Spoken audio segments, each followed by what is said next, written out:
जय हिंद दोस्तों, कैसे हैं आप सब। तो आशा करते हैं कि आप सब अच्छे होंगे। और आज हम लोग देखने वाले हैं बिहार मद्य निषेध का प्रैक्टिस सेट 22 देखेंगे। इससे पहले जो है आपका 21 तक प्रोवाइड किया जा चुका है। यदि आप लोग नहीं देखे हैं तो प्ले लिस्ट में जाइए, वहाँ पर आपको सारे वीडियो मिल जाएंगे। और साथ ही साथ एक और हम लोग नए बुक से प्रैक्टिस सेट लगा रहे हैं, जो कि आपका मार्क्समैन का है। तो उसमें भी आपको 20-25 सेट है, तो आप लोग उसको भी कंप्लीट करिएगा, क्योंकि वो भी आपका एग्ज़ाम जो है आपका 10-15 दिन बचा हुआ है। तो उसमें हम लोगों को ज़्यादा से ज़्यादा सेट प्रैक्टिस लगाने की कोशिश करेंगे। तो इसलिए हम लोग उस नए बुक से शुरू कर रहे हैं, तो आप लोग उसको भी लगाना ना भूलिएगा। चलिए हम लोग इसको शुरू कर लेते हैं। और सारा जो PDF है आपको टेलीग्राम पर डाल दिया गया है, तो आप लोग टेलीग्राम वहाँ से ज्वाइन हो जाइए। वीडियो के डिस्क्रिप्शन में टेलीग्राम का लिंक है, और अपना आसानी से PDF प्राप्त कर सकते हैं। ठीक, देखिए हम लोग का जो प्रैक्टिस सेट है 22 है, और साथ ही साथ अपना जो स्कोर भी लगाते चलिएगा, क्योंकि आपका जो 10-12 दिन एग्ज़ाम का डेट है तो वो कोई मायने नहीं रखता है। आप लोग अपना स्कोर देखते रहिएगा कि आप कितना कर पा रहे हैं। सबसे मायने आपका जो स्कोर ही रखता है। यहाँ पर पहला प्रश्न है कि निम्न में से भट्ट जी ने किन पत्रिका का संपादन किया। यहाँ पर कौन से पत्रिका का जो भट्ट जी के द्वारा संपादन किया गया था। तो देखिए, जो हिंदी प्रदीप के नाम से एक पत्रिका था, उसका संपादन जो है भट्ट के द्वारा किया गया था। ठीक, चलिए दूसरा जो हम लोग का प्रश्न है कि गुप्त जी का प्रथम काव्य संग्रह है। तो गुप्त जी का जो प्रथम काव्य संग्रह है वो रंग में भेद, कौन सा होगा, रंग में भेद। ऑप्शन जो बी है आपका करेक्ट है। और यदि आपको यह वीडियो थोड़ा सा लंबा लगे तो आप लोग यूट्यूब के सेटिंग में जाइएगा, वहाँ पर कॉर्नर में आपका जो स्पीड दिया रहता है कि आप कितना स्पीड पर देखना चाहते हैं। तो यदि आपको अभी जो वर्तमान में अभी चल रहा है आपको 1 पर चल रहा है, यदि आपको 1.25 कर दीजिएगा तो थोड़ा सा ये वीडियो स्पीड हो जाएगा। जो वीडियो 20 मिनट का है वो आपको 18 से 17 मिनट में आपको कंप्लीट करा देगा। फिर यदि और बढ़ा दीजिएगा तो 15 ही मिनट में आपको कंप्लीट करा सकता है। तो आप लोग अपने समय के हिसाब से अपना जो इस वीडियो का सेटिंग आप लोग कर सकते हैं कि कितना देर में आप इसको देखना चाहते हैं। ठीक, ये आपके ही फ़ायदा के लिए है। और यदि आप इसको स्लो देखना चाहते हैं तो आप थोड़ा सा कम कर दीजिएगा, तो आपको ये स्लो दिखाएगा। ठीक, तीसरा जो प्रश्न है कि अयज्ञ किस काल के साहित्यकार थे। तो अयज्ञ जी जो थे वह आपको प्रयोगवाद के वो काल के थे, यानी कि प्रयोगवाद काल के साहित्यकार थे। चलिए अगला प्रश्न है कि निम्न में से कौन सी कृति कबीर जी की नहीं, कबीर जी की है। ठीक, इसमें आपको बताना है कि कौन सी कृति है जो कबीर जी के है। तो एक बीजक नाम का कृति है, वो आपको कबीर जी का है। ठीक, 5 नंबर प्रश्न है कि कृष्ण सोबती की पहली कहानी थी। तो कृष्ण सोबती की जो पहली कहानी थी वह लामा कहानी था। आपका राइट आंसर बी होगा। ठीक, लामा कहानी नहीं था, वो लामा कहानी का शीर्षक था। ठीक, राइट आंसर बी होगा। चलिए यहाँ से हम लोग का जो छठा प्रश्न है कि सूरदास जी का मृत्यु हुआ। तो देखिए, सूरदास जी का जो मृत्यु हुई आपको गोवर्धन में उनका मृत्यु हुआ था। ठीक, चलिए अगला यहाँ से हम लोग का प्रश्न है कि सुभद्रा कुमारी चौहान का जन्म हुआ था। तो सुभद्रा कुमारी चौहान, इनका जो जन्म हुआ था 1904 में हुआ था। ठीक, चलिए अगला हम लोग का यहाँ से प्रश्न है कि केदारनाथ सिंह का आंदोलन के संबंध है। यहाँ पर केदारनाथ सिंह जो है किस आंदोलन के संदर्भ में वह महत्वपूर्ण है। तो देखिए यहाँ पर महत्वपूर्ण कवि हैं, तो वह है आपके नई कविता, वह नई कविता आंदोलन के जो महत्वपूर्ण कवि हैं। चलिए अगला प्रश्न है कि सुनो कारीगर प्रकाश जी की किस विद्या की रचना है। यहाँ पर सुनो कारीगर प्रकाश जी की किस विद्या की रचना है। तो वह है आपका काव्य संग्रह है। ठीक, राइट आंसर आप लोग ए कर लीजिएगा। और नेक्स्ट जो प्रश्न है हम लोग का 10 नंबर का है कि फिल्म गोपी गायन जो बाघा बयान के निर्देशक हैं, कौन निर्देशक हैं। तो सत्यजीत राय हैं। ठीक, राइट आंसर आप लोग सी कर लीजिएगा। जो फिल्म गोपी गायन है इसका बाघा बयान निर्देशक सत्यजीत राय हैं। नेक्स्ट जो प्रश्न हम लोग का है कि निम्न में से शुक्ल जी का काव्य संग्रह कौन सा है। तो उनका काव्य संग्रह है सब कुछ होना बचा रहेगा। क्या है, सब कुछ होना बचा रहेगा, यह जो शुक्ल जी का काव्य संग्रह है। अगला जो प्रश्न हम लोग का है कि विष्णु प्रभाकर जी का जन्म स्थान कौन सा है। ठीक, विष्णु प्रभाकर जी का जन्म स्थान आपको मुजफ्फरपुर नगर उत्तर प्रदेश है। ठीक, मुजफ्फरनगर जो है उत्तर प्रदेश में, वो आपका उन्हीं का जन्म स्थान है। ठीक, चलिए अगला प्रश्न हम लोग का कि नाभा दास किसके शिष्य थे। तो ये आपको पिछले भी सेट में आया हुआ था कि नाभा दास जो थे वो स्वामी अग्रदास के शिष्य थे। ठीक, चलिए अगला यहाँ से प्रश्न है कि 1936 से 37 में अयज्ञ जी ने किस पत्रिका का संपादन किया। तो 1936-37 में उन्होंने जो संपादन किया था विशाल भारत के नाम से एक पत्रिका का संपादन किया था। ठीक, चलिए अगला प्रश्न है कि माझा प्रवास का भाषांतर किस नाम से किया गया है। यहाँ पर एक माझा प्रवास है, उसका भाषांतर जो है किस नाम से किया गया है। तो यानी कि भाषा के अंदर यानी कि भाषा उसका चेंज किया गया है। तो यह आपको किस नाम से किया गया, वह किया गया आपको आँखों देखी गदर के नाम से। ठीक, चलिए ये हम लोग का 16 से 19 यानी कि यहाँ से 16 से जो आपका 30 नंबर तक का प्रश्न है, तो ये आपको अंग्रेजी का है, आप लोग इसको सॉल्व कर लीजिएगा। और चलिए हम आपको मैथ का जो प्रश्न है उसको टिक लगा दे रहे हैं। ठीक, मैथ को भी आप लोग इसको स्क्रीनशॉट या फिर वीडियो को रुका कर इसको बनाइएगा। इसका 31 का राइट आंसर आपको यहाँ से 3,21,648 होगा। ठीक, चलिए इसमें पूछा गया है कि निम्न में से कौन सी संख्या यहाँ पर विभाज्य है। ठीक, यहाँ पर 3 से कौन सी संख्या विभाज्य है, तो ऑप्शन डी वाला जो है विभाज्य है। ठीक, अगला प्रश्न आपको 32 नंबर में इसका मान बताना है। तो इसका मान 18 होगा। ठीक, यहाँ पर 6 फिर से 6 फिर 2 होगा, फिर जो 8 ऐसे करके बनता है। ठीक, चलिए अगला हम लोग का 33 नंबर जो प्रश्न है, कह रहा है कि 33 का राइट आंसर आप लोग 7:3 कर लीजिएगा। और यहाँ से हम लोग का 34 नंबर है, तो 34 का राइट आंसर आपको 2040 हो जाएगा।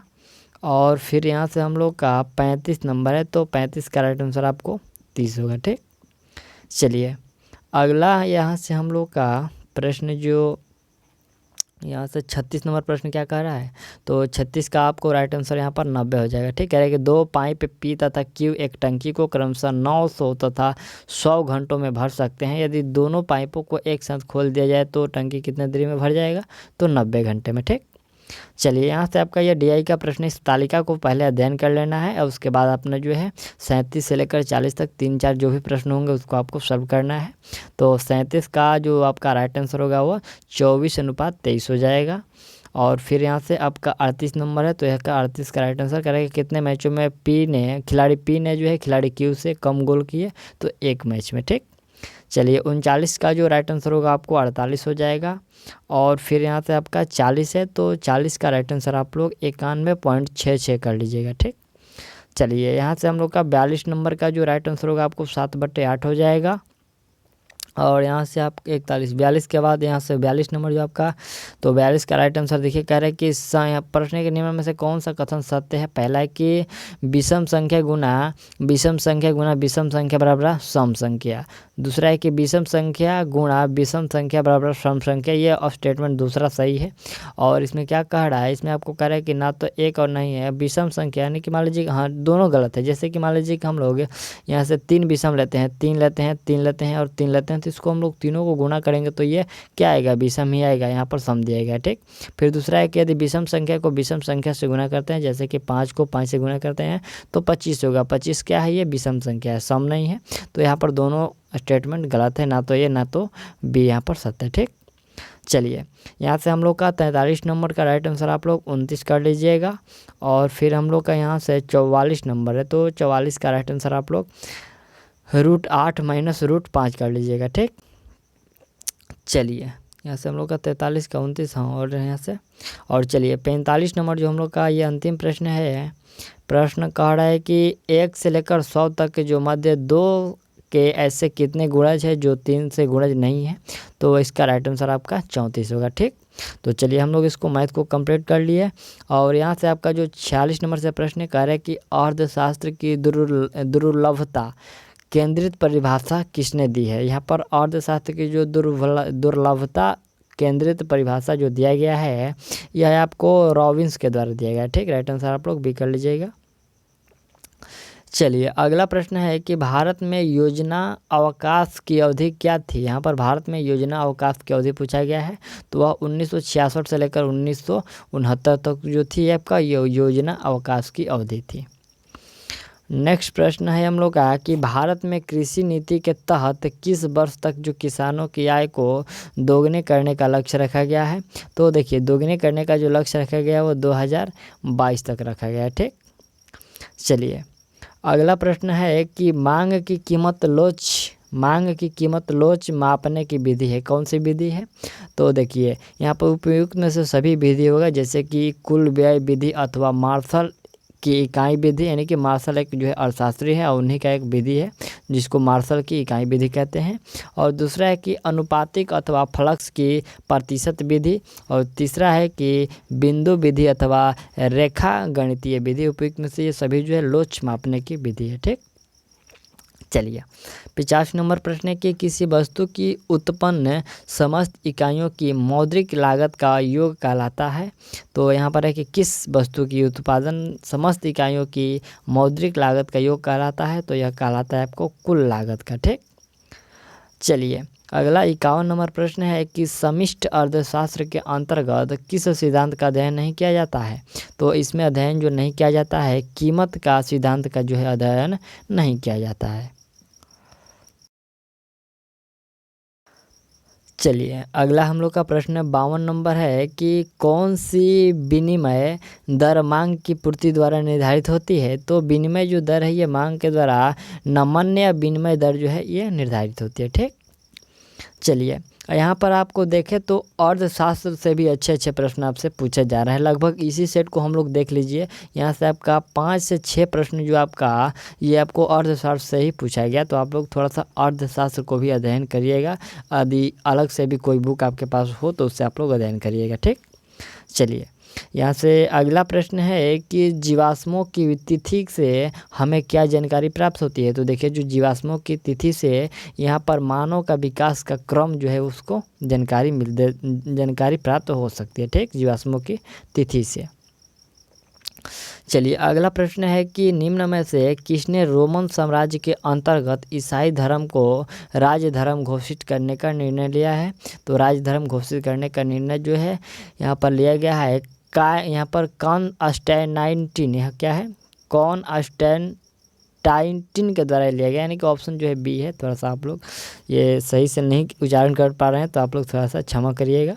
और यहाँ से आपका कॉन्स्टेंटाइन होगा, राइट आंसर बी होगा। ठीक, चलिए अगला हम लोग का यहाँ से प्रश्न 55 नंबर कह रहा है कि मध्यकाल में जो प्रथम धर्म युद्ध कब लड़ा गया। यहाँ पर मध्यकाल में प्रथम धर्म युद्ध जो है ये कब लड़ा गया। तो 1098 से लेकर 1099 के बीच में जो है ये धर्म युद्ध लड़ा गया था। और अगला प्रश्न हम लोग का है कि मौर्य उत्तर काल में सर्वाधिक व्यापार किस देश के साथ होता था। तो देखिए मौर्य काल में जो सर्वाधिक व्यापार हुआ करता था वो आपको रोम के साथ हुआ करता था। ठीक, चलिए अगला प्रश्न है कि निम्न में से कौन अफ्रीका में सबसे पुरानी औपनिवेशिक शक्ति थी। तो अफ्रीका में सबसे पुरानी जो औपनिवेशिक शक्ति थी वह पुर्तगाली शक्ति थी। अगला प्रश्न है कि प्रथम विश्व युद्ध के पश्चात लीग ऑफ नेशनल की स्थापना कब की गई। यहाँ पर लीग ऑफ नेशनल की स्थापना कब की गई। तो इसका स्थापना 1919 में किया गया था। चलिए अगला प्रश्न है कि ईस्ट इंडिया कंपनी द्वारा भारत से धन का निष्कासन सबसे अधिक किस रूप में किया गया। तो देखिए ईस्ट इंडिया कंपनी द्वारा जो भारत से धन का निष्कासन सबसे अधिक जो किया गया वह आपको वस्तुओं के रूप में किया गया। तो वहाँ से वो पैसा नहीं बल्कि वो वस्तुओं ले जाते थे। ठीक, चलिए अगला प्रश्न है कि भारत में सर्वप्रथम होम रूलिंग की स्थापना कब और किसने की। यहाँ पर होम रूलिंग की स्थापना सबसे पहले कब और किसने की। तो यह किया गया था 1916 में। ठीक, और बाल गंगाधर तिलक के द्वारा। चलिए अगला यहाँ से और आपका भी तिथि भी दिया गया है यहाँ पर अप्रैल में। ठीक, आपको याद रखना है कि अप्रैल 1916 में और बाल गंगाधर तिलक के द्वारा सबसे पहले किया गया। और नेक्स्ट प्रश्न है कि निम्न में से भूगोल की कौन सी शाखा मानव भूगोल की शाखा नहीं है। ठीक, भूगोल की कौन सी शाखा है जो मानव भूगोल की शाखा नहीं है। तो आपका राइट आंसर होगा जो जलवायु विज्ञान है यह भूगोल की शाखा नहीं है। ठीक, भूगोल की यहाँ पर मानव भूगोल की शाखा नहीं है। बाकी सब जो है जनसंख्या भूगोल ये मानव से संबंधित है, राजनीतिक ये भी मानव से, अधिवासी ये भी मानव से, लेकिन जलवायु जो है ये संबंधित नहीं है। चलिए अगला प्रश्न है कि निम्न में से कौन एक अवसादी चट्टान है। तो अवसादी चट्टान की बात करें तो यहाँ पर जो बलुआ पत्थर ये अवसादी चट्टान है। 63 नंबर जो प्रश्न है कह रहा है कि महासागरीय जल की औसत लवणता कितनी होती है। तो इसकी जो औसत लवणता होती है आपको 33% से लेकर 37% के मध्य होती है। ठीक, अगला प्रश्न हम लोग का 64 नंबर है, कह रहे कि भूमध्य रेखीय क्षेत्र के प्राकृतिक वातावरण का विस्तार कितने डिग्री अक्षांशों के मध्य है। तो देखिए यह कितने डिग्री अक्षांशों के मध्य है, यह आपको 0 डिग्री से लेकर 5 डिग्री उत्तरी दक्षिणी अक्षांशों के ये मध्य स्थित है। ठीक, नेक्स्ट प्रश्न हम लोग का है कि चावल के उत्पादन में निम्न में से कौन जो है प्रथम उत्पादक देश है। यहाँ पर चावल के उत्पादन में प्रथम देश आपको बताना है कौन सा है, चीन है। ठीक, चावल में चीन। अगला जो प्रश्न हम लोग का देखा जाए 66 नंबर क्या कह रहा है, कह रहा है कि आकार के दृष्टि से मानव बस्तियों को कितने भागों में बांटा गया। आकार के दृष्टि से जो मानव बस्तियों को यहाँ पर कितने भागों में बांटा गया है, तो देखिए इसको बांटा गया है 2 भागों में। ठीक, चलिए अगला प्रश्न है कि भारत के कुल बोए गए क्षेत्रों में कितने प्रतिशत भाग पर खाद्यान्न फसलें बोई जाती है, तो ये खाद्यान्न फसलें बोई जाती है 2/3 भाग पर। ठीक, चलिए अगला प्रश्न है कि भारत में कौन सी भाषा बोलने वालों की संख्या सबसे कम है। यहाँ पर सबसे कम कौन सी भाषा लोग बोलते हैं, तो सबसे कम यहाँ से आपको जो संस्कृत ना के बराबर ही कोई बोलता है। ठीक है, आपको राइट आंसर संस्कृत होगा, ये कम बोला जाता है। अगला प्रश्न है आपको अधिक कौन सा होगा, यहाँ पर हिंदी हो जाएगा। ठीक, और 69 नंबर है कि निम्नलिखित में से कौन भारतीय संघवाद की विशेषताएं हैं, तो संघवाद की विशेषताएं आपको जो देखिए शक्तियों का विभाजन, द्विसदनीय विधायिका और संविधान की सर्वोच्चता, ये सभी जो है संघवाद की विशेषताएं हैं। अगला प्रश्न है कि संप्रभुता की प्रमुख विशेषता है। यहाँ पर संप्रभुता की प्रमुख विशेषता है कौन सी विशेषता है, तो देखिए यहाँ पर पूर्णता और अद्ययता और जो सर्वोच्चता है, ये सभी जो है संप्रभुता की विशेषताएं हैं। अगला प्रश्न हम लोग का है कि निम्नलिखित में से कौन राज्य के विकास के सहायक तत्व है। राज्य के विकास के सहायक तत्व की हम लोग बात करें तो देखिए रक्त संबंध और मनुष्य की स्वाभाविक सामाजिक प्रवृत्तियाँ और जो धर्म है, ये सभी राज्य के विकास के सहायक तत्व हैं। ठीक, राइट आंसर उपयुक्त में से सभी होगा। चलिए और अगला प्रश्न ये हम लोग का करंट अफेयर का है। 72 नंबर प्रश्न करें कि जून 2021 में जो एंटी ड्रोन हथियारों का उपयोग करने वाला विश्व का प्रथम देश कौन सा है। एंटी ड्रोन हथियारों का उपयोग करने वाला प्रथम देश कौन सा है, तो वह देश आपका USA है। USA आपको याद रखना है। चलिए अगला प्रश्न है कि दलवाई समिति का संबंध निम्नलिखित में से किससे है, तो दलवाई समिति का जो संबंध था सन 2022 तक कृषकों की आय को दोगुना करने से। ठीक, आपको याद रखना है दलवाई समिति का जो संबंध था कि 2022 तक यानी कि अंतिम दिसंबर तक जो है कृषकों का आय दोगुना करना। चलिए अगला प्रश्न यहाँ से हम लोग का है कि राज्य का मुख्य ध्येय क्या है, तो राज्य का जो मुख्य ध्येय है वह आपका जनता का विकास है। ठीक, ध्येय मतलब यहाँ पर आपका क्या करें, इसका टारगेट ही बोले तो राज्य का जो टारगेट रहता है कि जनता का विकास करना। चलिए अगला प्रश्न हम लोग का है कि 1919 के भारत शासन अधिनियम की निम्नलिखित में से कौन सी प्रमुख विशेषताएँ हैं, तो इसमें कौन सी विशेषताएँ हैं आपका राइट आंसर होगा, देख लीजिए यहाँ से हम लोग 3 दिया गया है। तो पहला इसमें है विशेषताएं कि प्रांतों की जो है कार्यात्री की सरकार में द्वैध शासन की व्यवस्था, और दूसरा है कि मुसलमानों के लिए जो पृथक सांप्रदायिक निर्वाचन मंडलों की व्यवस्था, और तीसरा है कि केंद्र राज्यों प्रांतों की जो विधायनी शक्ति का हस्तांतरण। तो देखा जाए यहाँ से हम लोग का ऑप्शन में तो ए और सी आपका सही है। तो पृथक सांप्रदायिक निर्वाचन मंडलों की व्यवस्था ये गलत है। ठीक, चलिए अगला प्रश्न हम लोग देखते हैं 76 नंबर प्रश्न क्या कह रहा है कि त्रिनाम पद्धति में जीवों का जो नामकरण है वो कितने शब्दों में किया गया है। ठीक, तो यह जो नामकरण किया गया है 3 शब्दों में किया गया है। ठीक, चलिए अगला प्रश्न है कि हाइड्रोजन के रेडियो एक्टिव समस्थानिक में न्यूट्रॉनों की संख्या। यहाँ पर प्रश्न है कि हाइड्रोजन के रेडियो एक्टिव समस्थानिक में न्यूट्रॉनों की संख्या आपको बताना है, तो न्यूट्रॉनों की संख्या 2 होती है। चलिए अगला प्रश्न है कि निम्नलिखित में से किसमें पत्तियाँ कांटों में रूपांतरित होती है। पत्तियाँ जो है कांटों में रूपांतरित होती है, तो नागफली में। ठीक, नागफली के जो पौधों में पत्तियों में कांट होते हैं। अगला प्रश्न है कि प्लाज्मा झिल्ली के तरल मैजिक मॉडल की प्रस्तावना किसने दी थी, तो इसका प्रस्तावना दिया गया था सिंगर एवं निकोलसन, इन दोनों के द्वारा यह जो है प्रस्तावना दिया गया था। ठीक, करेक्ट ऑप्शन आप लोग सी कर लीजिएगा। और चलिए अगला प्रश्न है कि अमोनिया की आकृति, यहाँ पर अमोनिया की जो आकृति है वो कैसी होती है, तो इसकी आकृति पिरामिडीय होती है। ठीक, चलिए अगला प्रश्न है कि ऑक्सी श्वसन कोशिका के किन भागों में संपन्न होता है। तो ऑक्सी जो श्वसन है ये कोशिका के यहाँ पर कोशिका द्रव और माइटोकॉन्ड्रिया इन दोनों में जो है ये संपन्न होता है। अगला प्रश्न है कि किसमें जो है पुष्प एकलिंगी होते हैं। किसमें पुष्प एकलिंगी होते हैं, मटर में, खीरा में, टमाटर में या फिर प्याज में, कौन सा होगा। तो आपका राइट आंसर खीरा में जो आपका पुष्प होते हैं वो एकलिंगी होते हैं। अगला प्रश्न है कि गैर स्थिरांक का मान निर्भर करता है।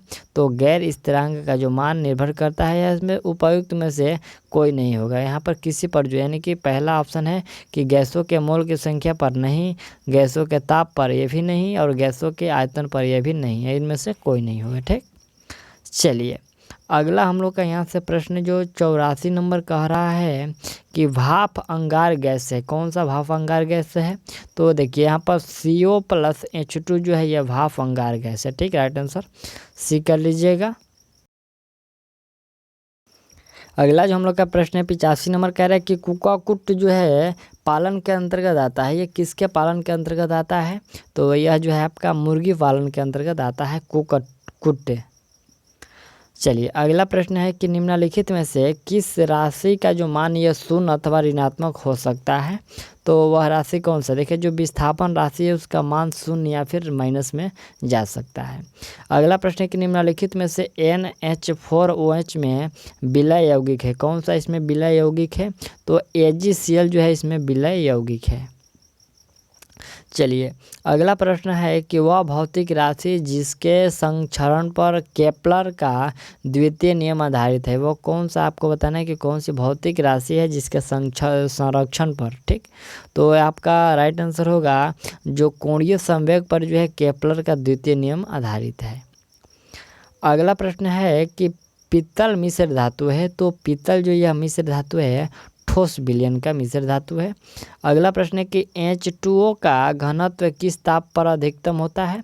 तो H2O का जो घनत्व होता है ये अधिकतम होता है आपको 39.2। यहाँ से आपको थोड़ा सा जूम करिएगा तो ये पॉइंट दिया गया है, पॉइंट नहीं है जी, यहाँ पर ये डायरेक्ट है। ठीक, आपको याद रखना है 392 डिग्री F पर यानी कि फ़ारेनहाइट पर जो आपका घनत्व ताप जो है अधिक्रम होता है यानी कि अधिकतम होता है। ठीक, अगला प्रश्न है कि आकाश की नीलाम, यहाँ पर नीलिमा, नीले रंग, इसका नीलिमा कहते हैं, तो इसका कारण क्या है। तो इसका कारण जो है आपका प्रकाश का परिकीर्णन है। ये आपको पिछले सेट में भी ये प्रश्न आया हुआ था। अगला प्रश्न है कि प्रतिचुंबकीय आयन है, कौन सा है। प्रतिचुंबकीय आयन आपको बताना है। तो Zn² जो होता है ये आपको प्रतिचुंबकीय आयन है। ठीक, अगला प्रश्न हम लोग का देखा जाए, देखिए यहाँ से आपको नीचे आंसर भी दिख रहा होगा।